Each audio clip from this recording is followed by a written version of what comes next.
जय श्रीराम.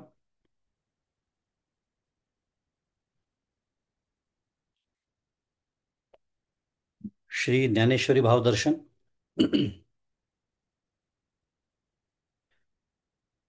अध्याय 9वा आणि श्लोक क्रमांक 157. श्लोक नाही, ओवी क्रमांक 157. इथपर्यंत आपला अभ्यास मागच्याला आला होता. श्लोक क्रमांक 11, त्याच्यावरच्या ज्या ओव्या माऊलींच्या, त्याचा आपण अभ्यास करतोय.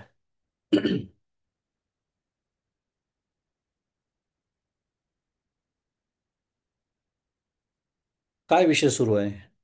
9वा अध्याय आहे अर्थातच. 9व्या अध्यायाचं बरंच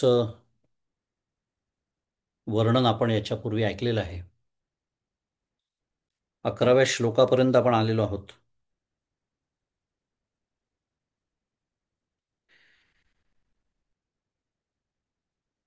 ही राजविद्या आहे, हे राजगुह्य आहे, हे पवित्र आहे, हे उत्तम असं ज्ञान आहे, इत्यादी विशेषणांनी भगवंतांनी ज्या ज्ञानाबद्दल बोलायला सुरुवात केली, तो हा अध्याय आहे. आणि त्या ज्ञानाचं स्वरूप आता भगवंत हळूहळू उलगडतायत. त्या राजविद्येचं स्वरूप काय, ते गूढ आहे.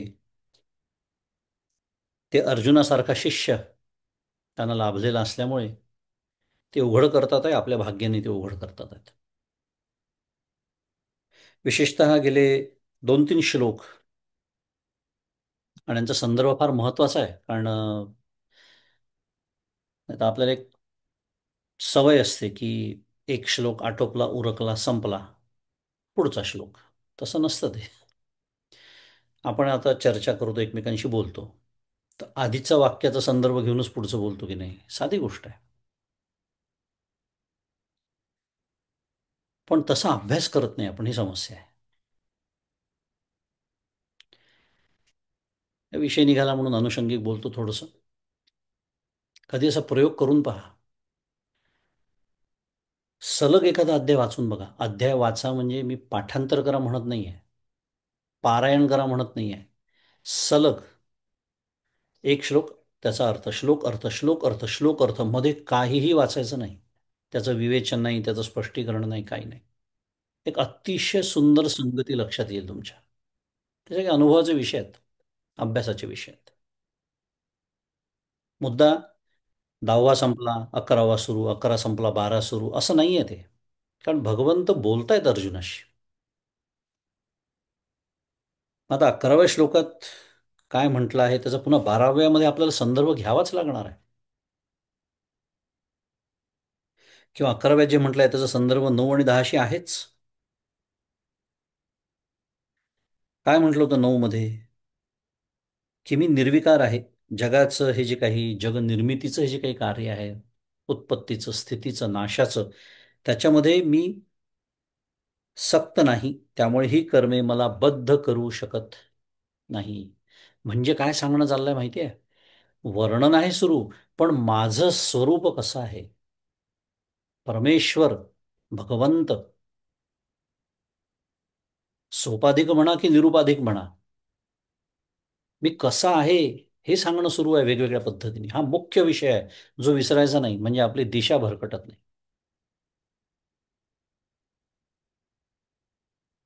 ते सांगितल्यानंतर मयाध्यक्षण प्रकृती, हा जो 10वा श्लोक आहे, त्याच्यामध्ये माझ्या ज्ञानघन साक्षी रूपाने प्रकाशित झालेली प्रकृती काय करते? सूयते सचराचरम.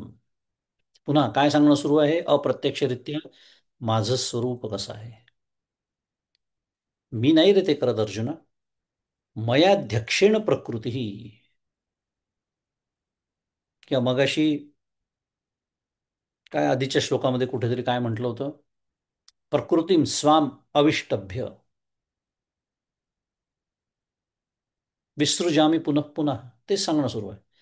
थोडक्यात ही जी माझी प्रकृती, माझी शक्ती, ती माझ्या काय ज्ञानघन साक्षी रूपाने प्रकाशित झालेली असल्यामुळे ती चराचराला उत्पन्न करते. हे माझं स्वरूप आहे. म्हणून मी म्हणालो विविध पद्धतीने भगवंत स्वतःचं स्वरूप उघड करतायत अर्जुन.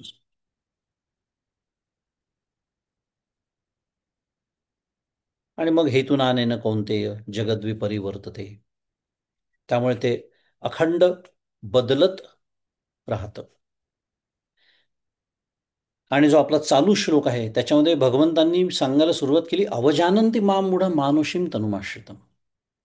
म्हणून मी म्हणालो हा संदर्भ अत्यंत महत्वाचा आहे. अर्जुनाला हे सांगत असताना की माझं स्वरूप काय आहे, माझं पारमार्थिक स्वरूप काय आहे. भलेही हे जगत मला दिसत असलं, हे माया कार्य मला दिसत असलं, रोज त्याचा अनुभव येत असला, तरी त्याचं थोडं स्पष्टीकरण देण्याच्या रूपाने पुन्हा मी कसा आहे पारमार्थिकरित्या परमार्थ दृष्ट्या माझं पारमार्थिक स्वरूप काय आहे हे सांगणं सुरू आहे. आणि हे सांगताना आता हा 11वा श्लोक आला. भगवंतांच्या मुखी काय म्हणतात आहे भगवंत, हे जे जाणत नाहीत, अर्जुनाला सांगणं सुरू आहे, पण मध्येच अवजानंती माम मूढा मानुषीम तनुमाश्रितम. हे ज्ञान ज्यांना नाही, म्हणून तर माऊलींनी काय म्हटलं, 2-3 वेळा अशा ओव्या येऊन गेल्यात की अरे हे विसरू नकोस अर्जुना, हे ज्ञान अखंड लक्षात ठेव. पुन्हा येणारच एक ओवी या अर्थाची आहे, याच श्लोकावरची झालेलीच आहे आपली बघून 140 क्रमांकाची. पण सांगणं सुरू आहे, अवजानंती माम मूढ. हे जे जाणत नाही असे मूढ, जे मला जाणत नाही म्हणजे माझं पारमार्थिक स्वरूप जाणत नाही, ते काय करतात, मानुषीम तनुमाश्रितम. कारण मानवी तनु, देह धारण केलेला आहे. त्यामुळे ते परम भावम अजानंतो मम भूत महेश्वरम, भूतांचा सर्वांचा महेश्वर असलेल्या मी, मला ते काय समजतात, मनुष्य समजतात. मनुष्य समजतात, परिच्छिन्न समजतात, आपल्यासारखं आहे समजतात. आपल्यासारखी कर्म करतो, आपल्यासारखं बोलतो, चालतो. मानवी पातळीवरती आल्यामुळे मानवी जे देहधर्म म्हणा, बाकी ठीक आहे, पराक्रमी आहे, दिसायला अतिशय सुंदर आहे, पण मनुष्य आहे.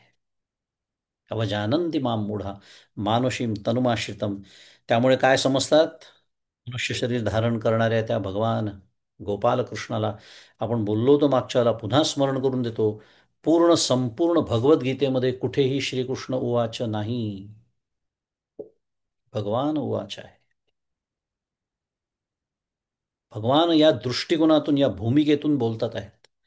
त्यामुळे ते, पण हे ज्यांना कळत नाही ते भगवंताला काय समजतात, कर्ता समजतात, भोगता समजतात, परिच्छिन्न समजतात, प्राकृत मानून त्याची पूजा करतात. आता ही काय तक्रार आहे का हो भगवंताची? भगवंताला तक्रार कशाला करायची, त्याला काय मिळणार आहे त्याच्यात?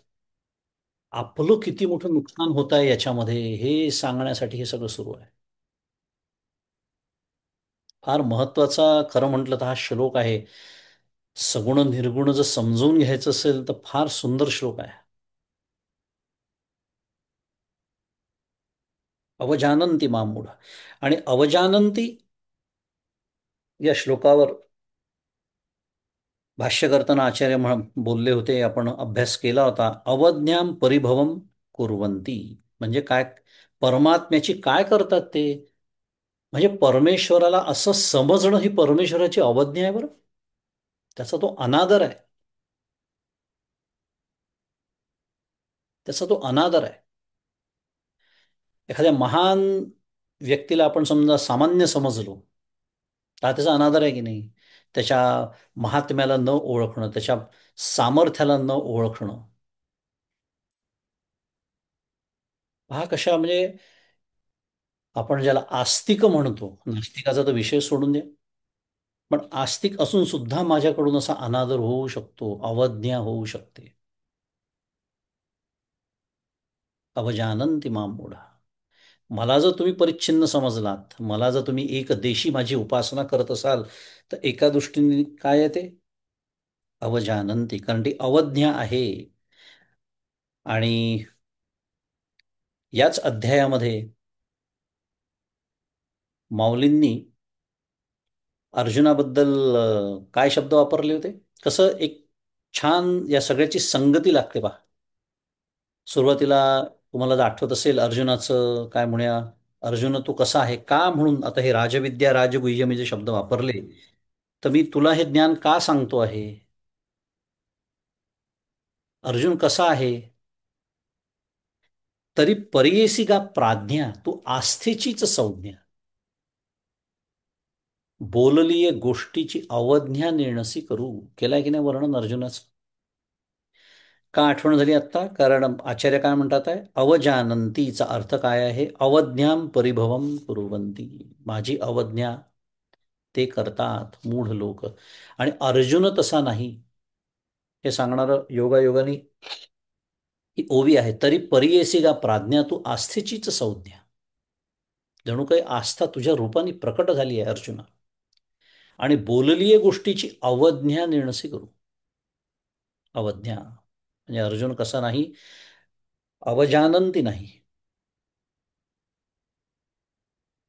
निदान कळल्यानंतर तशी अवज्ञा करणारा तो नाही. आणि या श्लोकावर भाष्य करताना माऊलींची पहिलीच ओवी 140 क्रमांकाची आपण बघितली होती. माऊलींनी पुन्हा एकदा स्मरण करून दिलं कोणाला? अर्जुनाला, की अर्जुन अधिक काय सांगावे, किंबहुना भवा बिहाया.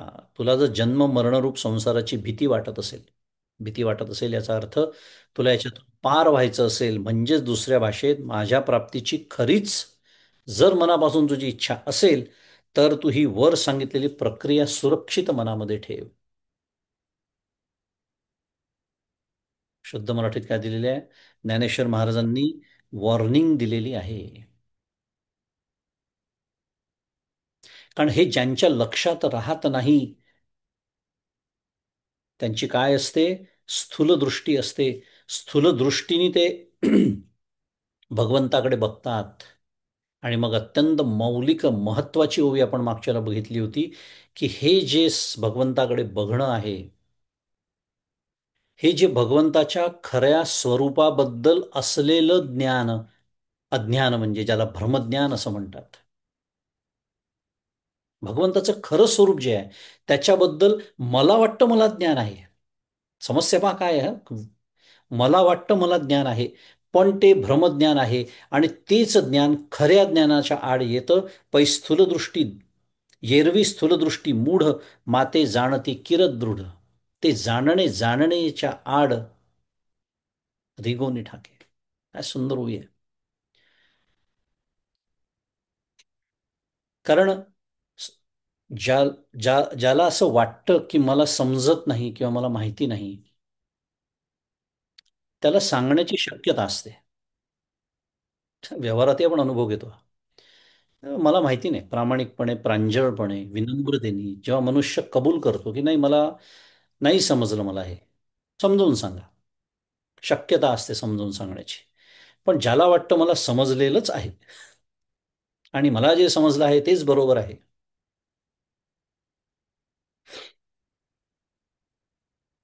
त्याला परमेश्वरी समजून सांगू शकत नाही.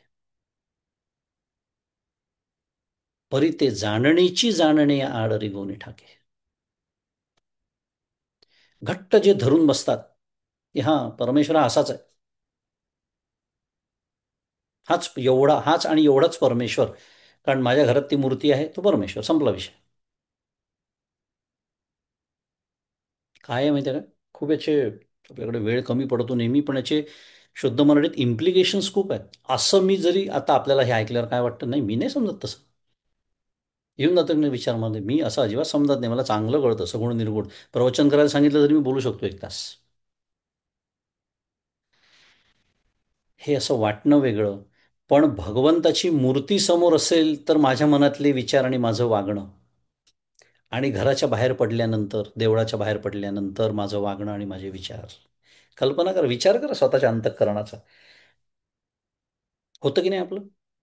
आपण वेडंवाकडं वागत नाही देवघरामध्ये, देवळामध्ये. का? कारण कुठेतरी मनात एक भावना, धारणा असते इथे देव आहे.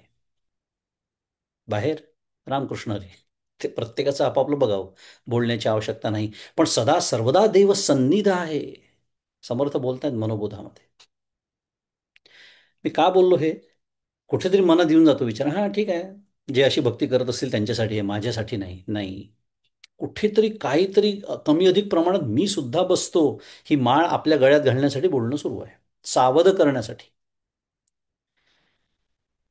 कारण मी जर वेडावाकडा बोलत असेन, वागत असेन, कारण आता इथे देव नाही आहे, देव कुठे आहे? मग देव घरात आहे, मग झालं, संपलं. अवजानंती माम मूढ मानुषीम तनुमाश्रितम. त्याच्यात मी बसलो. कारण सदा सर्वदा देव सन्निध आहे विसरूनच गेलो. आणि किती सन्निध आहे नेहमीच बघतो आपण, त्याच्यापेक्षा सन्निध दुसरं काही नाही. कारण खरं तोच मी आहे. पण हे कळेस तो सुद्धा तो सन्निधच आहे, कारण माझ्या हृदयातच तो आहे. आपण म्हणतो ना, मी तुला नाही नेणार, मी एकटाच जातो बाहेर. असं देवाला म्हणता येईल का, तुला नाही नेत, मी आज एकटाच जातो. अखंड सन्निध आहे. पण त्याचं स्मरण मला राहत नाही. हा विषय सुरू आहे आपला.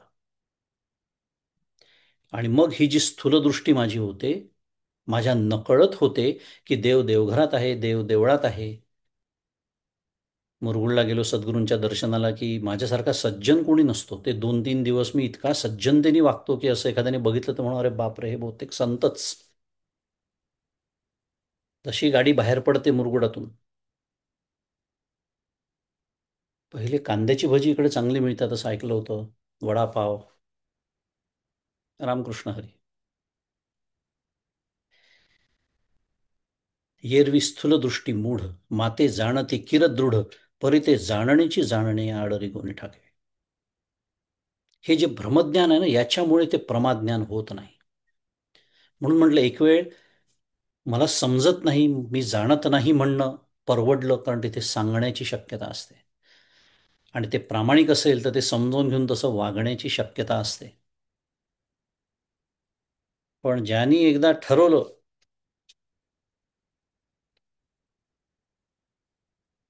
आणि परवा कुठल्या तरी प्रवचनात मी बोललो होतो, की आजकाल सगळ्यांना सगळं उपलब्ध असतं. पूर्वीच्या काळी सद्गुरूंच्या घरी जावं लागायचं, सेवा करावी लागायची, ते अंतःकरणाची परीक्षा पाहायचे, मग अधिकार बघून ज्ञान द्यायचे. आता काय, YouTube.com, सगळे ग्रंथ विकत मिळतात, सगळी प्रवचनं ऐकता येतात, कोणाची इंग्लिश, मराठी, हिंदी, संस्कृत वाटेल त्या भाषांमध्ये सगळ्या वक्त्यांची सगळं सगळं उपलब्ध आहे. आणि मी खूप शहाणा आहे असा माझा समज आहे, त्यामुळे मला कळलं असं मला वाटतं, कारण त्याचं भाषांतर दिलेलं असतं मराठीत, जर मला संस्कृत येत नसेल तर. मला कळलं म्हणजे माझं कामच झालं असं वाटतं. विषय तो सुरू होता. म्हणून देव हे अपरोक्ष प्रिय आहे असं म्हटलंय. अपरोक्ष मांडणी केली जाते का, असं होऊ नये, हे अशी चूक माझ्याकडून होऊ नये. माझा अहंकार बाजूला ठेवून ज्यांनी त्या तत्वाचा अनुभव घेतलेला आहे त्यांचे पाय धरण्याची बुद्धी मला व्हावी. की मला सांगा, नाही समजलं. त्याच्यासाठी अपरोक्ष पद्धतीने मांडणी पूर्वी करत असत. त्याच्यामागे हेच कारण होतं, की या ओवीसारखी माझी परिस्थिती होऊ नये, की ते जाणण्याची जाणणे आड रिगोनी ठाके. म्हणून तर सत्संगतीचं इतकं महात्म्य सर्व संतांनी एक मुखाने गायलेलं आहे, तेवढ्याचसाठी.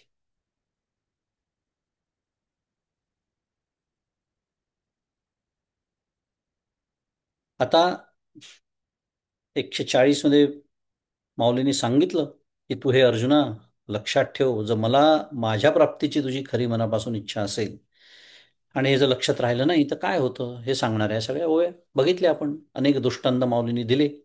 आजच्या अभ्यासाकडे वळू. 157 पर्यंत आपण आलो होतो. शेवटच्या 2 ओव्यांमध्ये भगवंत सांगतात आहेत, माऊली बोलतायत, की मी अनाम आहे, पण मला नाव ठेवतात. मला राम म्हणतात, कृष्ण म्हणतात, गोविंद म्हणतात, मधुसूदन म्हणतात, गणेश गजानन म्हणतात, शिव म्हणतात, दत्तात्रेय म्हणतात, इत्यादी. मी अक्रिय आहे पण मी कर्म करतो असा आरोप माझ्यावरती करतात. आरोप इथे शब्द नाही आहे खरं, आरोपिती आहेच. कारण जो जसा नाही तसं त्याला म्हणणं, याला म्हणायचं आरोप. जो जसा नाही तसा तो आहे असं म्हणणं म्हणजे त्याच्यावरती आरोप करणं. मी आकार शून्य आहे असं असून मला ते आकार आहे असं म्हणतात. मी निरुपाधिक असलो,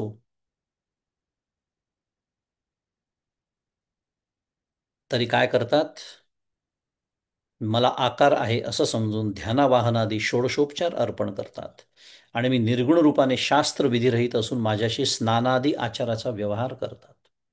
ज्याला आकारच नाही त्याला स्नान घालता येईल का? षोडशोपचारमध्ये आवाहनापासून सुरुवात होते, आपल्याला माहिती आहे. आवाहन आल्यानंतर अर्घ्य, पाद्य, आसनं, स्नान इत्यादी.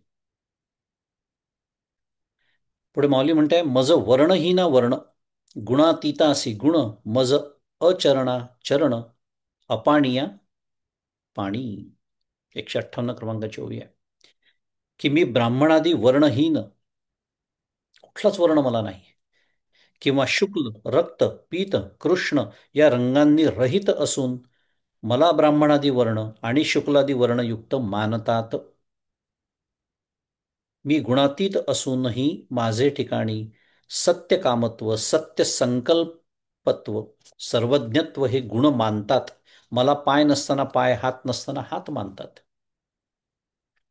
आता काय, एकदा निर्गुणातून सगुणात आल्यानंतर ती कल्पना केल्यानंतर मग आलं, सगळं आलंच, स्वाभाविकच आहे अर्थातच. आणि आपण मनुष्य असल्यामुळे आपण त्याला मनुष्यासारखं आकार मानतो. कल्पना करा, आता परवा ते कीर्तन त्यांनी ऐकलं, त्याच्यामध्ये गजेंद्र मोक्षाचं आख्यान होतं. त्याच्यामध्ये गजेंद्र, त्या हत्तीचं सगळं वर्णन आपण ऐकलं. आता कल्पना करा, त्या हत्तींचा जर विचार केला, if we put ourselves in their shoes, कल्पना करा क्षणभर, त्या हत्तींच्या कल्पना विश्वामध्ये हा गजेंद्रच परमेश्वर. कारण हत्तींमध्ये सर्वोत्कृष्ट, सर्व सामर्थ्य संपन्न इत्यादी इत्यादी त्याचं जे काही वर्णन असेल. आपण मनुष्य, आपण मनुष्य असल्यामुळे मनुष्यासारखे त्याला हात पाय, सगळ्या इंद्रिय अवयव. आपण स्नान करतो म्हणून त्याला स्नान, आपल्याला भूक लागते म्हणून त्याला नैवेद्य. मग ते आपणच खायचं. मोदक आहे, उद्या चतुर्थी भारतात सुरू झाली आहे, संकष्टी चतुर्थी. एक लक्षात ठेवायचं, हं, आपण बघणार आहोतच तो विषय, पण हा विषय जो सुरू आहे तो त्याचं जे पारमार्थिक स्वरूप आहे त्याच्याबद्दल बोलणं सुरू आहे. म्हणून भगवंत काय म्हणतात आहे की मी वर्णहीन आहे, मी गुणातीत आहे, पण मला गुण आहे असं समजतात. मला चरणन म्हणजे पाय नाही, हात नाही, अपाद पाणी त्याचं वर्णन आहे श्रुतीमध्ये. अमन, अप्राण, अजिव्ह असंही वर्णन आहे. त्याला अंतःकरण नावाची उपाधीच नाही आहे. निराकार, निर्गुण, निर्वयव, स्वगत, सजातीय, विजातीय, भेदरहित, अखंडैक रस, एकमेवा द्वितीय, नित्य, शुद्ध, बुद्ध, मुक्त, असं त्याचं स्वरूप. पण आपण काय करतो, इथे जे दिलंय सगळं षोडशोपचार, मज अमेयामान सर्वगतासी स्थान, जैसे सेजे माझी वन निधीला देखे. माझे स्वरूप हे देशाने कालाने स्वरूपाने न मोजता येण्यासारखे असून मला विशिष्ट प्रमाणाचा समजतात. प्रमाण, द्वापार युगात या दिवशी श्रीकृष्ण जन्माष्टमी, त्याचं तिरोधान, मग तिथून कलियुगाचं सुरुवात. द्वापारयुग संपलं, कलियुगाची सुरुवात ज्या दिवशी भगवंतांचं तिरोधान झालं, तुम्हाला माहिती नसेल तर. किंवा सत्ययुगात राम म्हणून, द्वापार युगात कृष्ण म्हणून. म्हणजे काय, आपण त्याला काय समजतो, कालानी मर्यादित झाला असं समजतं. आज आपल्या समोर प्रत्यक्ष तो अवतार नाही, पण त्याची मूर्ती, फोटो, मग ती मूर्ती जी काय असेल ते 2 फुटाची असेल, नाही तर 20 फुटाची असेल, म्हणजे पुन्हा हा देव. मगाशीच मी बोललो, त्याच्यासमोर व्यवस्थित वागायचं, कारण देव फक्त तिथेच आहे ना. म्हणजे मी त्याला कशाने समजतो, देशाने सुद्धा मर्यादित झाला असं समजतो. ही 2 फूट, 4 फूट, 10 फुटाची जी भाषा आहे.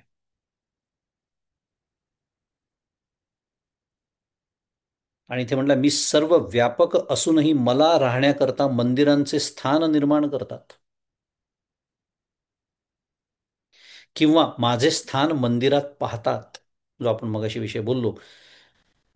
जसा झोपलेला मनुष्य स्वप्नामध्ये आपल्या शय्येच्या स्थानी जंगल पाहतो. ते काय म्हटलंय माऊलींनी, जैसे सेजे माझी वन निदेला देखे. निदेला म्हणजे झोपलेलं, स्वप्नामध्ये बघतो. झोपला पलंगावर असतो पण तिथेच त्याला समुद्र दिसतो, जंगल दिसतं, पर्वत दिसतो, सगळं दिसतं. अमेय मान. मान इथे याचा अर्थ मान अपमानातला मान नव्हे, हा बाय द वे. मान म्हणजे परिमाण, मोजणे. आणि जे मोजता येत नाही त्याला अमेय असं म्हणतात. अमेय नाव असतं, छान नाव आहे, अमेय. देशकाल वस्तू यात कशानेच परिच्छिन्न न होणार ते अमेय.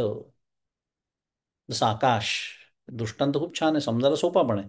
आकाशाच्या बाबतीत कधी बोलल्याचं ऐकलं का तुम्ही? 10 फुटाचं आकाश. 10 फुटाचं जाऊ द्या, मिलियन लाईट इयर्स पसरलेलं आकाश, अशी तरी भाषा कधी ऐकली का? कारण तुम्ही मिलियन लाईट इयर्स म्हणा का बिलियन म्हणा का ट्रिलियन म्हणा, मोजता येतं की नाही? ते मेयच झालं. जे मोजता येतं ते मेय. मग ते लाईट इयर्समध्ये मोजा, ट्रिलियन म्हणा, त्याला बिलियन म्हणा, मोजता आलं ना ते मेय. आणि अमेय, शुद्ध मराठीत इन्फायनाईट, मोजताच येत नाही. आणि आकाश हे तर महाभूत, ते सुद्धा निर्माण झालं, म्हणून ते सुद्धा संपतं. अशा आकाशाच्या बाबतीत सुद्धा जर मोजमाप ही गोष्ट शक्य नसेल, तर त्याच्या पलीकडे असलेल्या तत्वाच्या बाबतीत काय मोजमाप करणार आहे, काय बोलणार आहे? असा तो अमेय आहे. म्हणून मी मान शब्दावर, मान वाचल्याबरोबर आपल्याला मान म्हटलं की अपमान आठवतो. कारण आपल्याला मान आणि अपमानच कळतात फक्त, अमेय कळत नाही आपल्याला. 160 क्रमांकाची ओवी. तैसे अश्रवण श्रोत्र मज अचक्षुषी नेत्र अगोत्रा गोत्र अरूपा रूपा. त्याप्रमाणे मला कान रहिताला कान, डोळे रहिताला डोळे, गोत्र रहिताला गोत्र, रूपहिताला रूप आहे अशी कल्पना करतात. आता एकदा मानुषीम तनुमाश्रितम म्हटल्यानंतर या सगळ्या गोष्टी आल्याच. तो अजन्मा आहे, पण तो जन्मतो. तो जन्मला असं एकदा म्हटलं की बाकी सर्व गोष्टी आपोआपच आल्या, स्वाभाविकच आहे. मग आलंच त्याचं गोत्र काय, कोणत्या दिवशी जन्माला आला, कसा आहे दिसायला, त्याचं लहानपण कसं होतं, तरुणपणी तो कसा होता, मोठेपणी कसा, त्याचं कार्य काय, त्याचे पराक्रम काय, इत्यादी इत्यादी, ज्याला आपण चरित्र असं म्हणतो. माऊलींनी खूप सविस्तर वर्णन केलंय की मी कान रहित आहे. आता या वर्णनाचा आपल्याला उपयोग काय आहे? साधी गोष्ट आहे. हे कृष्णाचं वर्णन जरी सुरू असलं तरी हे ब्रह्मरूप श्रीकृष्णाचं वर्णन आहे. त्याचं पारमार्थिक स्वरूप आपण बघतो आहोत. आणि मी त्याच्यापासून वेगळा आहे का? नाही. मग भगवंत जर म्हणत असतील की मी अश्रवणाश्रोत्र आहे, तर माझं वर्णनही पारमार्थिक दृष्ट्या कसं असलं पाहिजे? अश्रवणाश्रोत्र, अचक्षुषी नेत्र. लावून कसं घ्यायचं, जे परमपूज्य काकांनी आपल्याला शिकवलं, काय अप्लाइड परमार्थ, साधनाभिमुख परमार्थ. नाही तर चाललं आपलं, माहिती आहे, कळलं ना, गोपाळकृष्णाचं पारमार्थिक स्वरूप कळलं, हे स्वाभाविकच आहे. संपली ही ओवी, झाली. पुढची ओवी, मंगे दादा पटकन पुढे का जात नाही, असंही विचारत झालं अनेकांच्या मनामध्ये. कारण आपल्याला संपवायची, उरकायची, आटपायची इतकी सवय लागलेली आहे. जाता येईल, पुढे जाता येईल, पण ह्यातनं मला काय मिळालं हा प्रश्न आहे. मला माझे कान म्हणजे मी, डोळे म्हणजे मी, आणि माझं देह म्हणजे मी, आणि हे असं वाटत असेल तर मी यातनं काही शिकलो नाही, असा त्याचा अर्थ आहे. जसं मगाशी आपण बोललो, मला वाटतं अवजानंती माम मुढा मानुषीम तनुमाश्रितम, याच्यात मी बसत नाही, पण मी कसा बसतो हे कसं बघितलं आपण? कारण ज्या अर्थी माझं बोलणं बिघडतं, माझं वागणं वर्तणूक बिघडते, मला असं वाटतं कोणी बघत नाही आहे, पापाचरण करूया, याचा अर्थ अवजानंती माम मुढामध्ये बसतो. कारण याचा अर्थ मी परमेश्वराला परिच्छिन्न समजतो. त्याच्यासमोर, त्याच्या म्हणजे पुन्हा त्याच्यासमोर म्हणजे काय, त्याच्या मूर्तीसमोरच की नाही, त्याच्या सानिध्यात मला असं वाटतं जिथे परमेश्वर आहे तिथे व्यवस्थित वागतो मी. म्हणजे मी परिच्छिन्नच बघतोय त्याला, अजून एकदेशीच बघतोय. ज्या दिवशी मला कळेल की माझ्या अंतःकरणात निर्माण होणारा प्रत्येक विचार त्याच्या अधिष्ठानावरती होतोय, त्याच्यापासून काहीही लपून राहिलेलं नाही, लपू शकत नाही. नाही तर प्रारब्धशास्त्र कोलमडूनच पडलं असतं. कर्म विपाक, माझं पूर्वकर्म त्याला कसं कळलं असतं नाही तर. हे आहे साधनाभिमुख विचार करणं. माझं अव्यक्तासी व्यक्ती, अनार्तासी आरती, स्वयंतृप्ता तृप्ती भाविती का. म्हणजे काय, कोणत्याही प्रमाणांना विषय न होणाऱ्या मला प्रमाणांचा विषय मानतात. म्हणजे काय, साध्या भाषेत आपण मागे एकदा शिकलोय, मी बघाशीच आपण मागच्या ते बघितलं होतं, अव्यक्तम व्यक्तिमापन्नम मन्यन्ते माम अबुद्धय, तिथला शब्द आहे. मी अव्यक्त आहे, पण मला व्यक्त मानतात, मी व्यक्त झालो असं म्हणतात. मूळचा मी कसा आहे, अव्यक्त आहे. मग तेच इथे म्हटलंय, माझं अव्यक्त अशी व्यक्ती. आणि व्यक्ती म्हणजे त्याचा अर्थ इथे केलेला आहे प्रमाणांना विषय होणार. प्रत्यक्ष प्रमाण, पहिलं प्रमाण उदाहरणार्थ डोळ्यांनी दिसलं. डोळ्यांनी कोणती वस्तू दिसू शकते, जी व्यक्त आहे, जी साकार आहे तीच आहे. निराकार वस्तू, उदाहरणार्थ पुन्हा एकदा, आकाश दिसतं का डोळ्याला, वायू दिसतो का, नाही, निराकार आहे. हेच दोन दिसत नाही जे स्थूल आहेत, तर सूक्ष्मतेची परमावधी असलेला परमात्मा डोळ्यांना कसा दिसेल. म्हणून तो अव्यक्त, पण तो व्यक्त झालं असं आपण मानतो. तो व्यक्त आहे असं समजतो. आणि तो पुन्हा मगाशी मी जसं बोललो, तो जिथे व्यक्त आहे तिथे आहे असं समजतो. ही गडबड आहे. आपण अजून बोलू त्या विषयावरती. पण मूळ समस्या आपली साधक म्हणून काय आहे, तर तो जिथे व्यक्त दिसतो, म्हणून मी जसं म्हणालो, मूर्ती दिसली, हा अरे देव आहे. इतर ठिकाणी देव नाही. म्हणजे मग पुन्हा मी बसलोच या व्याख्येमध्ये. त्यामुळे अव्यक्तासी व्यक्ती आणि अनार्थासी काय, आरती. तो अनार्थ, अनार्थ म्हणजे याला कशाचीच काहीच कामना नाही, आर्तता नाही. पण त्या इच्छारहिताला इच्छा आहे. नित्य तो तृप्त आहे, त्या आत्मतृप्ताला नैवेद्य समर्पण करून तृप्ती मानतात. आणि मग आलंच मग स्वाभाविकपणे, या या देवाला हा नैवेद्य हवा, त्या देवाला तो नैवेद्य हवा. ठीक आहे, उपचाराचा भाग म्हणून काही गोष्टी बसवून दिल्यात शास्त्रांनी, त्या पाळणं वेगळं. पण त्याच्यासाठी जेव्हा माझं अंतःकरण विकारी होतं, मी क्रोध उत्पन्न होतो घरामध्ये, जर काही कारणाने तो नैवेद्यासाठीचा पदार्थ नसेल काही कारणाने तयार झाला, करू नये, होऊ नये असा विचार त्याच्या पाठीमागे अजिबात नाही, पण काही कारणाने नाही झाला, नाही गणपतीला व्हायला लाल फूल मिळालं संकष्टी चतुर्थीच्या दिवशी, प्रयत्न करणं वेगळं, वाहणं पण वेगळं, पण नाही मिळालं तर काय, हा विचार सुरू आहे. तेव्हा हे तत्वज्ञान मला आठवावं आणि भगवंताची क्षमा मागावी, सांगावं भगवंताला. आपल्याकडे शास्त्र, आपल्याला माहिती आहे, हे अत्यंत दयाळू आहे. म्हणजे ती सत्यनारायणाची पूजा असो, की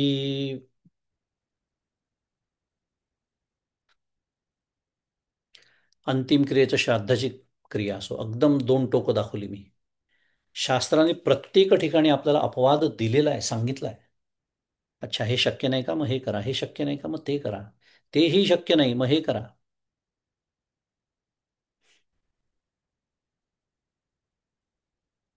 त्या सत्यनारायणाचा तो शिरा करायचा असतो, आपल्याला माहिती आहे, सगळं त्याचं दिलेलं आहे.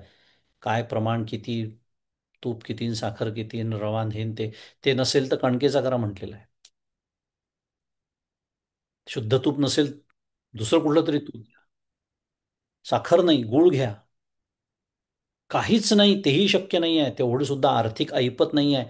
किंवा परिस्थिती अशी आहे, बाहेर कोविड सुरू आहे, बाहेर जाऊ शकत नाही. साखरेचा, एक चमचा साखर, परवानगी दिली आहे शास्त्राने. मुद्दा काय आहे, आणि याचा अर्थ असा आहे की तो साजूक तुपातला शिराच त्याला हवा असं नाही. मुद्दा हा सुरू आहे. आणि नेमका त्याला जे हवं, तो आपला भाव, तो न देता माझा सगळा कटाक्ष साजूक तुपातला शिरा ह्याच्यावरच असतो, कारण तो एक तर मला खायचा असतो आणि लोकांना वाटायचा असतो आणि वाहवा मिळवायची असते. यांच्या घरचा नैवेद्य प्रसाद म्हणजे वा वा, काय सत्यनारायणाचा शिरा. म्हणजे हे सगळं पुन्हा आपल्याला तारतम्यानेच विचार करायचा. मी तेच सांगतो, हे करू नये हे सांगणं सुरू नाही आहे. हे करायचंच आहे कारण सांगितलंय शास्त्रामध्ये. पण ते झालंच, तो च तिथे नको आहे, तो च काढायचा तिथला. प्रश्न फक्त चचा सुरू आहे. शक्य आहे, करा, केलंच पाहिजे, प्रश्नच नाही. पण तोच तिथनं काढायचा, काही कारणाने नाही शक्य. आणि तोच कुठे लावायचा? भावासहितच मला पूजा करायची. आणि आपलं चूक तिथे होते, भाव सोडून माझं लक्ष पूर्ण त्या शिऱ्याकडे. आणि मग त्याच्यासाठी चिडचिड घरामध्ये, क्रोध, एकमेकांवर आरडाओरडी. कशासाठी? सत्यनारायणाची पूजा म्हणून घरात आरडाओरडी चालली. कसं वाटतं ऐकायला?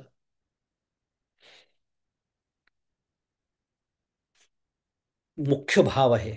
आणि तोच मी जेव्हा हरवून बसतो तेव्हा मग त्याला कर्मकांडाचं स्वरूप येतं. पण मी जसं म्हणालो की आपलं शास्त्र इतकं दयाळू आहे की असं असेल तर असं करा, तसं असेल तर तसं करा. श्राद्धाचे पण दिले आहेत प्रकार. हे नाही तर ते नाही तर ते, शेवटी इथपर्यंत वेळ येते काहीच शक्य नसेल, जा अंगणामध्ये उभे राहा दक्षिण दिशेकडे तोंड करून आणि क्षमा मागा आपल्या पितरांची. हे सुद्धा मान्य आहे आपल्या शास्त्राला. कुठेही असा वेड्यासारखा बावटासारखा आग्रह नाही आहे. हां, पण माझ्या मुलाची शुद्ध मराठीत बड्डे पार्टी आहे, त्याच्यावरती मी हजारो डॉलर्स खर्च करणार. त्याच्यासाठी मी अजून काय वाटेल ते करीन, वाटेल ते कष्ट करीन, घरं सजवीन, सगळं करीन. पण माझं सगळं दैन्य आणि हतबलता फक्त सत्यनारायणाच्या पूजेच्या दिवशीच. आता हा याला बदमाशपणा म्हणतात. हे मान्य नाही आहे. हे मान्य नाही. प्रामाणिकपणे परिस्थिती तशी नसेल, आर्थिक म्हणा, भौगोलिक म्हणा, जी काय असेल, भगवंताला कळतं. मी मग अशीच म्हणतो, अरे माझ्या मनात येणारा प्रत्येक विचार त्याला कळतो, नवे त्याच्याच अधिष्ठानावर निर्माण होतो. ह्या दृष्टीने आपल्याला याच्याकडे बघायचं आहे. त्यामुळे अनारतासी आरती, मुद्दा आपला सुरू होता की तो आत्मतृप्तच आहे. नैवेद्यावरनं हा विषय निघाला सगळा. नैवेद्य समर्पण करायचंच आहे त्याला, जसं सांगितलं तसंच करायचं आहे. जेवढी माझी शक्ती आहे ती सगळी वापरायची, ती वापरून छान, पण भावपूर्ण. भाव अत्यंत महत्वाचा.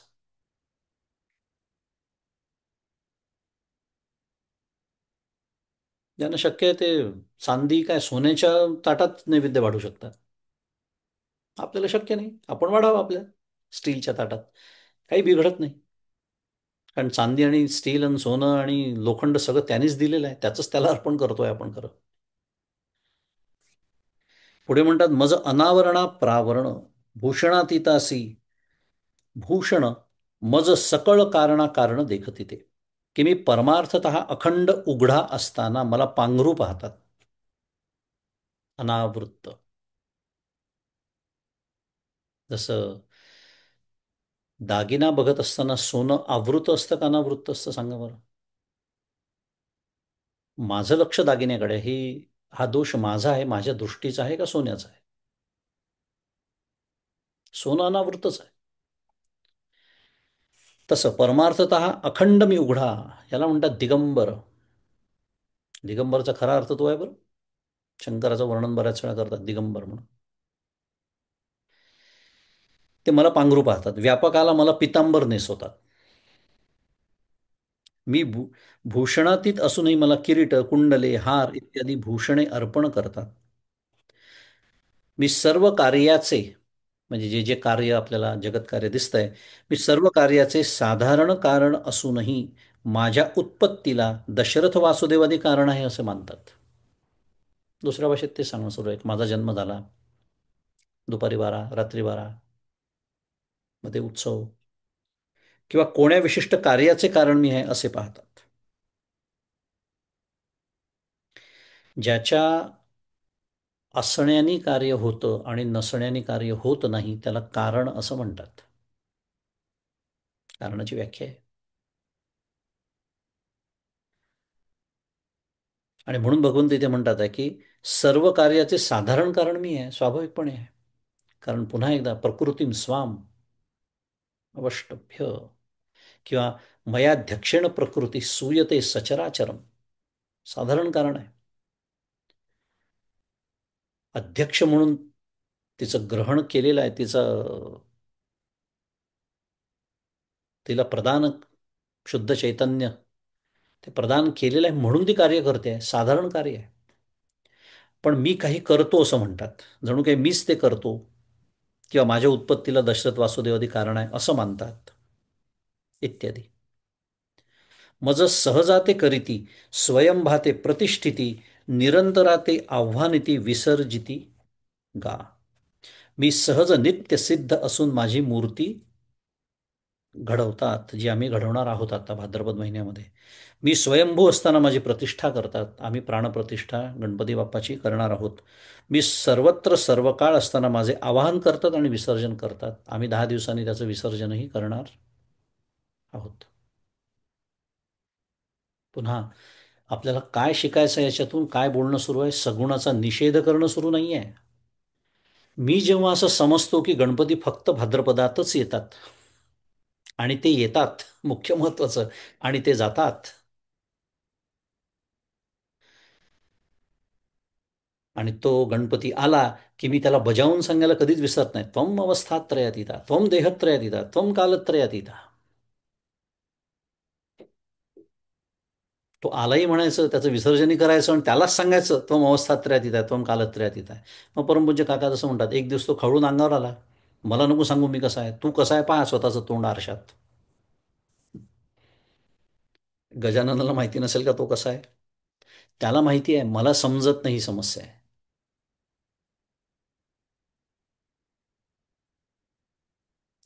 तो परमपूज्य काकांचा दृष्टांत तुम्हाला आठवत असेलच, खूप जुन्या काळी काकांनी प्रवचनात तो दिला होता एकदा, की बालक मंदिरात मुलं जातात, त्यांचं दप्तराचा दृष्टांत होता. बालक मंदिरातल्या मुलाचं दप्तर काय असतं, त्याच्यामध्ये खाण्याचा डबा, पाण्याची बाटली, एक रुमाल आणि चड्डी.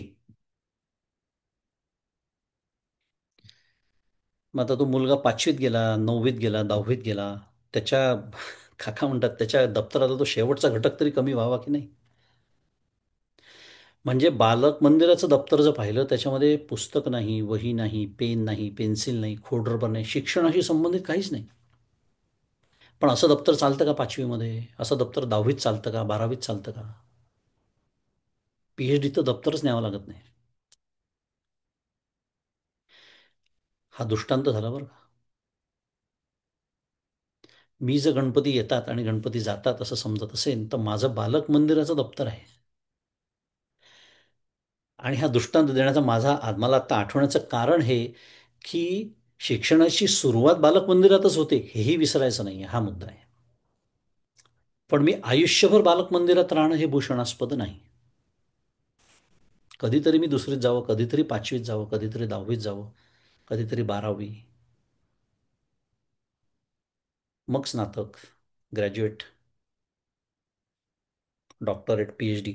हे व्हायचं का नाही? कारण ते जर व्हायचं असेल तर हे आपल्यासाठी सुरू आहे मग. त्यामुळे गणपती उत्सव, गणेशोत्सव करायचा आहेच, तो तितक्याच उत्साहाने करायचा आहे. पण गणपती आले आणि गेले असं जर मला वाटत असेल, तर मला अजून एक गणपतीचं स्वरूपच कळलेलं नाही असा त्याचा अर्थ होतो. आणि मग ते वर्षानुवर्ष केलेली पारायणं अथर्वशीर्षाची, त्याला बजावून सांगितलेलं सगळं वाया जातं. पण त्याला माहितीच आहे तो कसा आहे. त्यामुळे मी सर्वत्र सर्व काळ असताना आवाहन करतात, विसर्जन करतात, मी सर्वदा स्वतःसिद्ध, तो की बाळ तरुण वृद्ध, मज एक रूपा संबंध जाणती ऐसे. 164 क्रमांकाची ओवी, की मी सर्व काळ कुटस्थ नित्य स्वतः सिद्ध असताना बाळ तरुण वृद्ध आहे असा माझ्यावर काय करतात, पुन्हा एकदा आरोप करतात.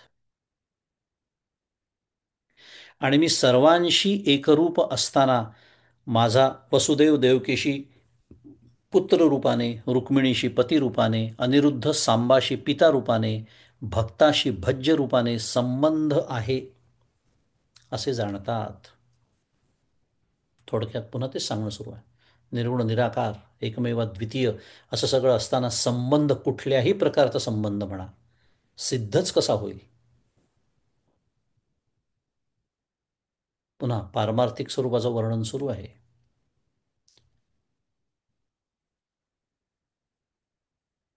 मगाशीच मी बोललो सगुणाचा निषेध करणं सुरू नाही आहे. कारण हा मनात पुन्हा प्रश्न येऊ शकतो, मग काय गोपाळकृष्णाचं चरित्र वाचूच नये का, पूजा करू नये का, नैवेद्य दाखवू नये का, उपासना करू नये का, असा त्याचा अर्थ नाही.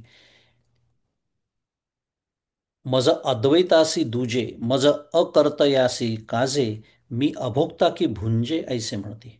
मी स्वगत सजातीय विजातीय भेदशून्य असताना माझे ठिकाणी भेदाची कल्पना करतात. मी अकर्ता असून माझे कार्य मानतात. मी अभोक्ता असूनही भोग घेतो असे म्हणतात. कारण जसं आपण मगाशीच बघितलं, स्वगत सजातीय विजातीय भेदशून्य अखंडैक रस एकमेवा द्वितीय असलेला तो परमात्मा, त्याच्या ठिकाणी भेदाची कल्पना केल्याशिवाय काय होत नाही, आपल्या उपासनेची सोयच होत नाही हो. त्यामुळे भेदाची कल्पना करावीच लागणार आहे. आणि एकदा भेदाची कल्पना केली, तो मनुष्य देह त्याने धारण केला आहे असं म्हटलं की बाकीच्या गोष्टी सगळ्या स्वाभाविकपणे आल्याच. आपण ज्या सगळ्या काही ओव्या आत्ता वाचल्या स्वाभाविकपणे आला. मग त्याला गोत्र आलं, तो कधी जन्माला आलं ते आलं. मगाशी जे सगळं बोललो त्याला हे सगळं इथे दिलं आहे.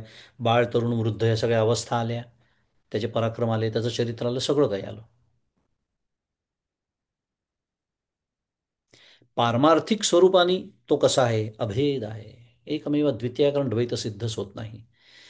पण तो पण खूप महत्वाचा आहे. म्हणून म्हटलं सगुणाचा निषेध सुरू नाही आहे, पण ती सगुणाची भक्ती माझी जर एकदेशी होत असेल, परिच्छिन्न होत असेल, मी जसं म्हणालो की त्या मूर्तीतच फक्त देव आहे असं जर मला वाटत असेल, तर माझं चुकतं आहे. आणि अशा भक्तासाठी हे सांगणं सुरू आहे.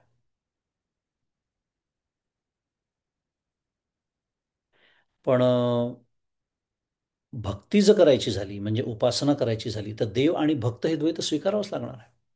त्याच्यासाठी त्याला आकारात आणून बसवावंच लागणार आहे. आणि मी मगाशी जसं म्हणालो, जसं परमपूज्य काका म्हणतात, माझं काम झालं म्हणून ती नाव मोडून टाकू नये. मी ऐलं तीरावरून पहिलं तीरावर गेलो, मला परमात्म्याचं काय म्हणूया, पारमार्थिक स्वरूप समजलं, कळलं, मी त्याचा अनुभव घेतला, अशी कल्पना करूया. आता माझं काम झालं म्हणून ती नाव मोडून टाकायची चालत नाही, कारण माझ्या मागून येणारे आहेत ना, त्यांनाही नदी पार करायची. म्हणून गणेशोत्सव बंद करून चालणार नाही, तो चालू ठेवलाच पाहिजे. बुद्धिभेद जाऊन करायचा नाही तिथे लोकांचा. अरे काय तुम्ही कोणाची पूजा करताय? तो तर कालत्रयात आहे, तो देहत्रयात येत आहे. हा शहाणपणा तिथे जाऊन सांगायचा नाही. तो माझ्यासाठी आहे. तशी मी साधना करायची आहे, पण मी सुद्धा गणपतीची पूजा करायची आहे. मी सुद्धा त्याच्यात अगदी सहर्ष सहभागी व्हायचं आहे. कारण जर तो सर्वत्र आहे तर त्या मूर्तीत नाही का मग? आहे. मुद्दा हा सुरू आहे की त्या मूर्तीमध्ये मला देव बघणं सोपं जातं. आता महत्वाचा मुद्दा येतोय आपल्या बोलण्यामध्ये. मूर्तीमध्ये मला आपोआप माझे हात जोडले जातात. लहान मुलांचे सुद्धा जोडले जातात, त्यांना सांगावं लागत नाही. सुरुवातीला शिकवतो आपण, बाप्पा आहे नमस्कार कर. नंतर ती मुलं सुद्धा आपोआप हात जोडतात. आता अगदी शुद्ध मराठीत टेक्निकली विचार केला तर काय आहे ती मूर्ती, म्हणजे काय आहे? काय काहीतरी असेल, लाकूड असेल, माती असेल, चांदी असेल, सोनं असेल. पण मग नमस्कार का केला? काही नाही, त्याला एक विशिष्ट आकार आला, त्याला ती सोंड, ते कान, की मला तो लगेच गणपती वाटतो आणि मी नमस्कार करतो. खरं गणपतीची तर कितीतरी चित्र आपण पाहतो, जवळपास अमूर्त असतात, पण नुसती असा सोंडेचा आकार काढला की आपण लगेच मनोभावे नमस्कार, गणपती आहे. मुद्दा काय सुरू आहे माझा, एक अत्यंत मार्मिकता याच्यामध्ये आहे की हे ही माझी भावना आहे. कल्पना करा, तोच गणपतीचा एखाद्या अमेरिकन माणसाला मी दाखवला, तो म्हणेल what is this elephant doing here, Y does this elephant have elephant head and human body, असे मूर्खासारखे प्रश्न तो विचारेल. आता मूर्खासारखे हे मी त्याला म्हणतो का? कारण हा संस्कारच नाही आहे त्याच्या अंतःकरणावरती. त्यामुळे त्याला तो हत्ती दिसतो, मला गणपती दिसतो. मुद्दा आपला काय सुरू आहे, मार्मिकता काय सुरू आहे याच्यामध्ये बघण्याची रहस्य असं आहे की एक विशिष्ट आकार बघितला की तो जो भाव निर्माण होतो त्या भावाला मूल्य आहे. आलं लक्षात? म्हणजे हे सगळं कोणासाठी सुरू आहे? षोडशोपचार पूजन, नैवेद्य दाखवणं, स्नान, अर्घ्य, पाद्य, हे फूल ते फूल, हे सगळं सगळं सगळं त्याच्यासाठी नाही, हे माझ्यासाठी सुरू आहे. केला मातीचा पशुपती, परी मातीसी काय महती. शिवपूजा शिवासी पावे, माती माती माझी सामावे. तुकाराम महाराज अप्रतिम मार्गदर्शन करून ठेवलेलं आहे सगुणाबद्दल. पण इथेच तर माझं चुकतं ना. माझ्या अंतःकरणात भाव नसतो. माझी शिवपूजा शिवाला पोचत नाही. कारण माझं सगळं लक्ष त्या ह्याच्याचकडे असतं. ती मातीची आहे का चांदीची? अच्छा, त्यांच्याकडे ना चांदीची होती. आपली काय ऐपत बा, आपण आपली. त्या चांदीला महत्त्व आहे, सोन्याला महत्त्व आहे, मातीला महत्त्व आहे का त्या शिवपूजेच्या मागे जो भाव आहे? देव भावाचा भुकेला.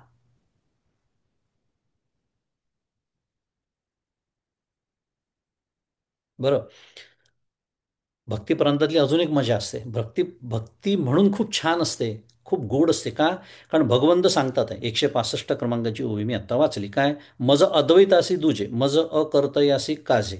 म्हणजे मी अद्वैत आहे, स्वगत सजातीय विजातीय भेदशून्य मी आहे. म्हणजे मी काय? अद्वैत रूप आहे, पण मला द्वैत रूप मानतात.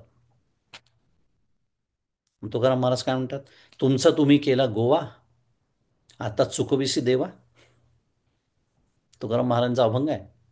ही भक्तीतली मजा मी सांगतोय. तुकाराम महाराज विठ्ठलाला, पांडुरंगाला म्हणतात आहे, तुमचा तुम्ही केला गोवा, आता चुकविता देवा. कैसे सरे चाळवणे, केले कशाला शहाणे. आम्हाला शहाणं केलं कशाला तुम्ही? आम्हाला भक्ती शिकवली कशाला तुम्ही मग? तुमचा तुम्ही केला गोवा म्हणजे आता एकदा सगुणात येऊन तुम्ही चूक केलेली आहे. आता तुम्ही सगुणात आलेच नसते तर भाग वेगळा. आले की नाही? राम झाले, कृष्ण झाले, विठ्ठल झाले, दत्त झाले, शिव झाले, इत्यादी इत्यादी. मग तुमचा तुम्ही केला गोवा, तुम्हीच आता अडकले आहात. कासया हो रूपा, नावा आले ती गा बापा. तुका म्हणे आता न सरे हवाले घालिता.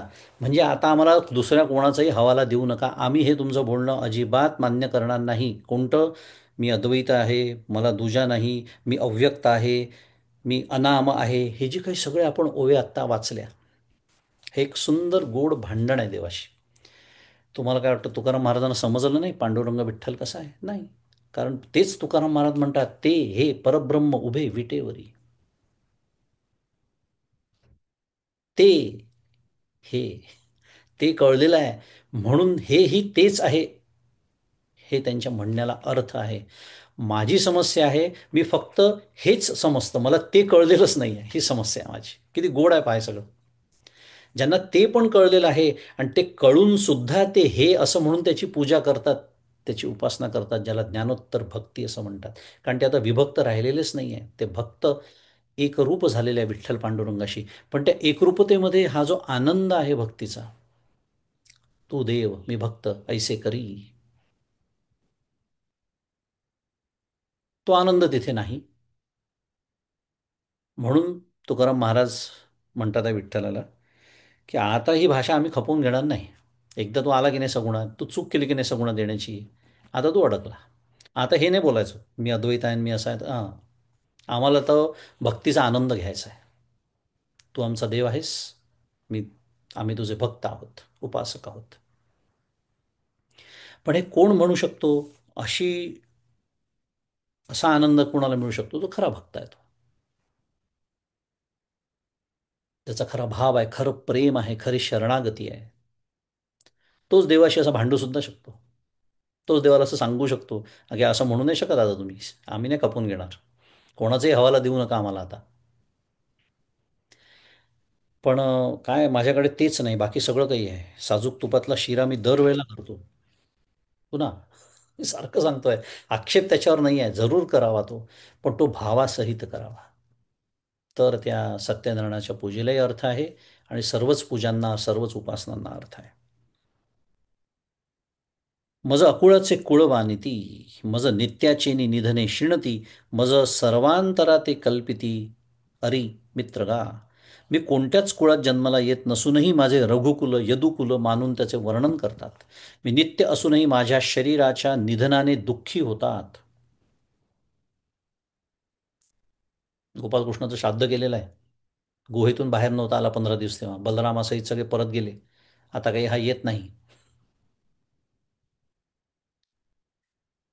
असो, मुद्दा, माझ्या निधनाने दुःखी होतात. मी सर्वांचा अंतरात्मा असूनही मला रावण कंसाचा शत्रू आणि सुग्रीव सुदामाचा मित्र समजतात.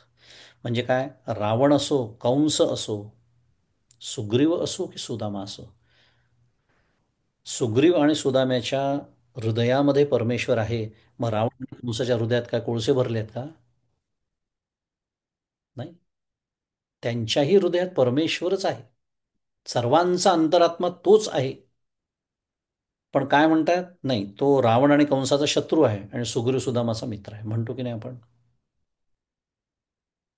म्हणतो. त्याचं चरित्र आहेच. म्हणून पहा, छोट्या छोट्या गोष्टी असतात. पण रावणाला त्यांनी मारलं असं नाही म्हणत. काय म्हणतात? रावणाचा त्यांनी उद्धार केला असं म्हणतात. म्हणतात की नाही? कंसाचा उद्धार केला. मग हे हाऊ टू रेकन्साईल? कारण इकडे तर एका बाजूला चरित्र आहे, त्यांनी सगळं केलेलं आहे. आणि एका बाजूला म्हणतात आहे की मी सर्वांचाच अंतरात्मा आहे. काय असतं? कल्पना करा, एखादं नाटक आपण बघतोय. एक छान नाटक चाललंय, 3 अंकी नाटक आहे, शिवाजी महाराजांवर नाटक आहे काहीतरी. कल्पना करा. कल्पना करायची हे समजून घेण्यासाठी. ते नाटक सुरू आहे, नाटकाचा आपण आनंद घेतोय आणि त्या नाटकामध्ये ज्यांनी शिवाजीची भूमिका केली तो आपला पुत्र आहे. शिवाजीची भूमिका. आता कल्पना करा, ते 3 तास चाललेलं नाटक. आपण त्याचा आनंद घेतोय की नाही? घेतोय. नाटकात आपण ते काय, अफझल खान वधाचा समजा प्रसंग आहे, आपल्याला राग सुद्धा येतो त्या अफझल खानाचं सगळं क्रूर अत्याचार, सगळं बोलणं वगैरे सगळं पाहून. म्हणजे कुठेतरी आपण त्या नाटकामध्ये सहभागी झालेलो आहे. त्या नाटकात जे काही चित्रपटातले प्रसंग म्हणा, हे ते म्हणा. पण ते नाटक बघत असताना मी ज्ञानी आहे का? 2 गोष्टींमुळे. एक तर हे नाटक आहे मला माहिती आहे म्हणून मी ज्ञानी आहे, आणि दुसरं म्हणजे तो शिवाजी नाही, माझा पुत्र आहे हे मला माहिती आहे. ते बघत असताना सुद्धा अखंड भान आहे की नाही? काय म्हणतो मी? काय उत्कृष्ट काम करतोय हा, बापरे, वाटतच नाही आपलाच मुलगा आहे, असं वाटतं खरा शिवाजी आहे. काय सुंदर भूमिका वठवली आहे. रावण कंसाचा शत्रू आणि सुग्रीव सुदामाचा मित्र. लीला आहे. पण पारमार्थिक स्वरूप जे आहे, जसं इकडे त्याचं खरं स्वरूप माझा मुलगा हे आहे, पण या नाटकात मात्र तो शिवाजी आहे. हे आहे त्याचं शुद्ध मराठीत रेकन्सिलेशन, एकवाक्यता. की आहेच त्याचं. जेव्हा त्यांनी सगुण साकार तो झाला, त्यांनी हे कार्य केलं, त्याचं हे चरित्र आहे, वादच नाही. पण पारमार्थिक दृष्टीने तो काहीही करत नाही. तो सर्वांचा, तो रावण असो, कंस असो, सुदामा असो, अजून सुग्रीव असो, अजून कोणी असो, सर्वांचा अंतरात्मा तोच आहे.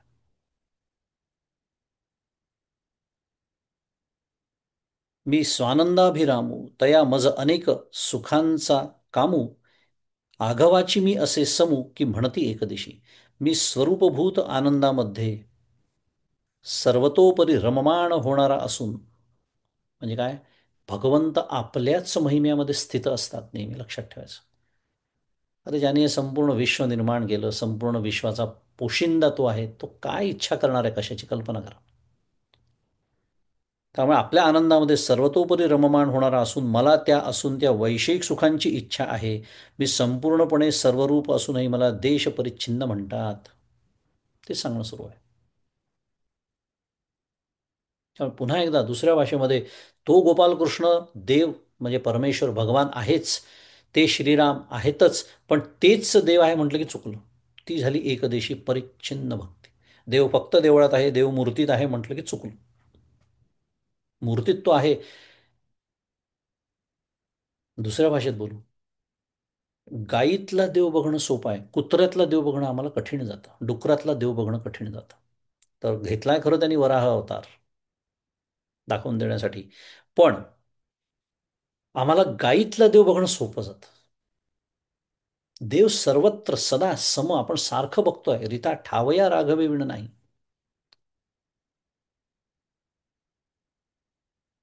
त्यामुळे म्हणून मी मगाशी ते एक दृष्टांत देण्याचा प्रयत्न केला, की एक विशिष्ट आकार आला त्या दगडाला, त्या धातूला, की लगेच भाव उत्पन्न होतो. मी नमस्कार करतो, म्हणतो हा गणपती आहे.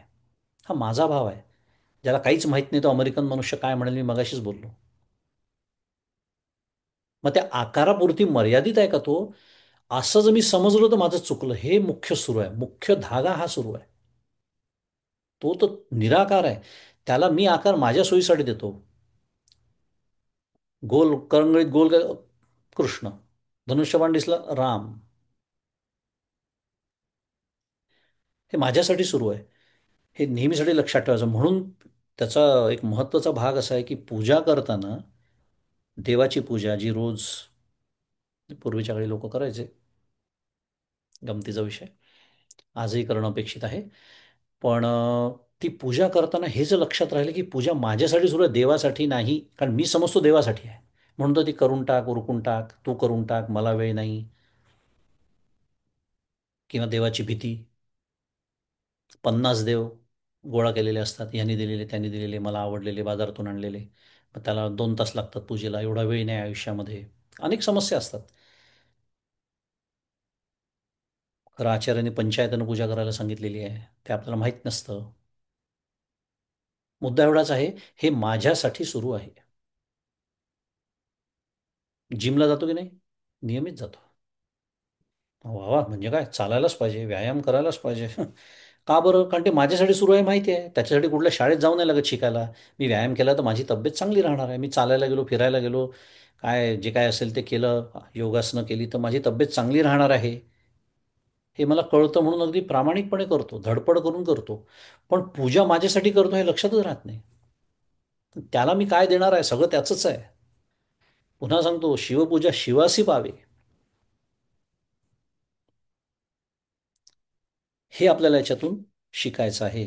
मी आत्मा एक चराचरी, म्हणती एकाचा कै पक्ष करी, आणि कोपोनी एका ते मारी, हेची रूढविती. 168 क्रमांकाची ओवी, की चराचरांमध्ये मीच एक आत्मा असताना मी एकाचा कैवार घेतो आणि एकाला रागावून मारतो. म्हणजे कंसाला मारलं, रावणाला मारलं इत्यादी असे म्हणतात, आणि हेच माझं चरित्र जगात वाढवितात. किंबहुना ऐसे समस्त जे हे मानुष धर्म प्राकृत. शेवटी माऊली सारांशाने बोलते आता, तयाची नाव मी ऐसे विपरीत ज्ञान तयांचे. फार काय सांगावे. असे जे हे सर्व प्राकृत मनुष्य धर्म आहेत, त्या सर्वांचे नाव मी परमात्मा आहे असे अविवेकी लोक समजतात. म्हणून त्यांचे ज्ञान विपरीत असते.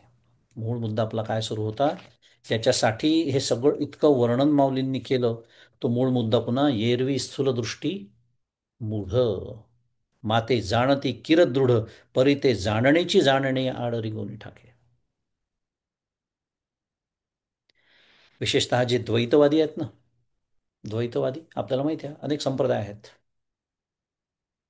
त्यांच्यासाठी झणझणीत अंजन आहे डोळ्यात घातलेलं. आपण लक्षात ठेवायचं, आपण करायची उपासना आहे, पुन्हा मूर्तीचीच उपासना करायची आहे, फोटोचीच करायची आहे, देवाचीच करायची आहे, देवघरात जाऊनच करायची आहे, त्याच्यात काहीही बदल नाही. मी मगाशीपासून सातत्याने सांगतोय. पण एकदेशी परिच्छिन्न नाही करायची. देव फक्त इथेच आहे, आणि आता माझा देवाचा माझा संबंध संपला, मी घराच्या बाहेर पडलो, असा विचार जसं सुरुवातीला आपण बोललो तसा केला, की माझी सुद्धा मग भक्ती एकदिशी झाली. आणि तसं समजणं, याला विपरीत ज्ञान असं भगवंतांनी ते म्हटलं आहे. जेव्हा आकार एक पुढा देखती, तवा हा देव येणे भावे भजती, मग तोची बिघडली या टाकीती नाही म्हणून. की जेव्हा पुढे एक मूर्तीचा आकार पाहतात तेव्हा हा देव आहे या श्रद्धेने त्याची सेवा करतात. मग तोच आकार कालांतराने बिघडला तर आता यात देव नाही असे म्हणून टाकून देतात. आहे की नाही अशी अवस्था आपली? कल्पना करा. मगाशीच मी म्हणालो, अजून एक कल्पना करा, आपण गणपतीची मूर्ती तयार करतोय, मातीचा गोळा आहे. छान विषय, छान चिंतनीय विषय ते सगळे. त्या मातीच्या गोळ्याला कधी नमस्कार केला का हो कोणी? करा ना विचार. फक्त त्याला तो गोळा एक विशिष्ट आकार देत देत, अरे गणपती तयार झाला. लगेच नमस्कार. अजून पूजा बिजा प्राणप्रतिष्ठा व्हायचीच आहे, पण लगेच तो गणपती आहे असं म्हणून आपण त्याला जपून वगैरे ठेवून छान घरी घेऊन जातो. करतो की नाही या सगळ्या गोष्टी? एखाद्याने म्हटलं, काय बावळटपणा चाललाय? मातीच आहे ना ती, मगाशी गोल आकाराची होती, आता या आकाराची झाली. म्हणून इथे म्हटलंय की एका मूर्तीचा आकार पाहतात तेव्हा याला देव आहे असं म्हणतात, आकार बिघडला की टाकून देतात देव नाही म्हणून. मुद्दा पुन्हा काय सांगणं सुरू आहे, मार्मिकता कशात आहे? आकार म्हणजे देव नव्हे, लक्षात ठेवायचं. कारण देव निराकार आहे. त्या आकाराने मला मदत होते आहे भावनिर्मितीसाठी. म्हणून पुन्हा पूजा माझ्यासाठी सुरू आहे, गणपती माझ्यासाठी आहे. नाहीतर तो त्वम अवस्थात्रयातीता, त्वम देहत्रयातीता, त्वम प्रत्यक्षम ब्रह्मासी, त्वम ज्ञान विज्ञानमयोसी, अनेक पद्धतीने त्याचं वर्णन आहे अथर्वशीर्षामध्ये. ते गणपतीचं खरं स्वरूप आहे. पण तिथपर्यंत पोचण्यासाठी मला आकाराची मदत होते. निराकाराला जाऊन थेट झोंबण्याचं सामर्थ्य माझ्याकडे नाही. अहो, नामस्मरणासारख्या साध्या त्या आपल्या, साधं म्हणायचं त्याला, पण ते आलंबन सहित सालंबन असं साधन, त्याच्यात माझं चित्त एकाग्र होत नाही. काय खाऊन मी त्या निराकाराला जाऊन झोंबणार आहे, कल्पना करा. नाही माझ्याकडे तेवढी विरक्ती, वैराग्य संपन्न अंतःकरण, नाही माझ्याकडे तेवढी एकाग्रता. म्हणून माझ्यासाठी त्याला आकारात आणून बसवला. पण सगुणाची आधारे निर्गुण पाविजे निर्धारे. सारासारस विचारे संत संगे, जो सारासार विचार आपण इथे करतो आहोत. म्हणून शेवटच्या ओवीत माऊली इथे म्हणत्या या श्लोकावरच्या, की माते येणे येणे प्रकारे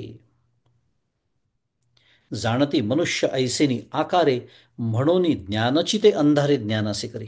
की अशा प्रकाराने माझ्या ठिकाणी नसलेल्या धर्मांचा आरोप करतात आणि मला मनुष्य अशा आकाराने जाणतात.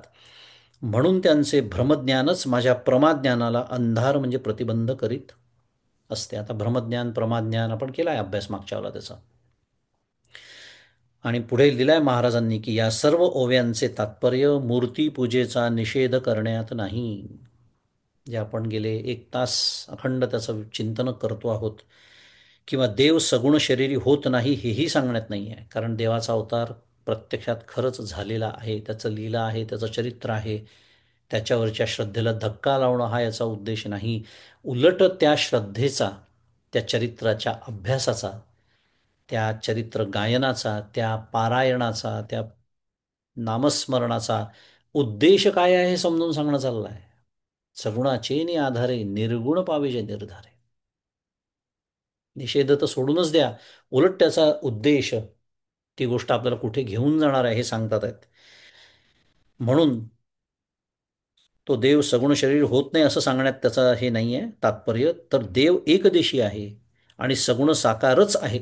मी जसं म्हणालो, ही मूर्तीच फक्त म्हणजे देव, बाकी इतर ठिकाणी देव नाही असं ज्याला वाटतं, त्या या भ्रमनिश्चयाचे निराकरण करण्यामध्ये या सर्व ओव्यांचा आणि भगवंताच्या बोलण्याचं तात्पर्य त्याच्यामध्ये आहे. म्हणून मी म्हणालो की फार सुंदर विषय आहे सगुण निर्गुण. म्हणून म्हणतात ना, तुझं सगुण म्हणू की निर्गुण रे.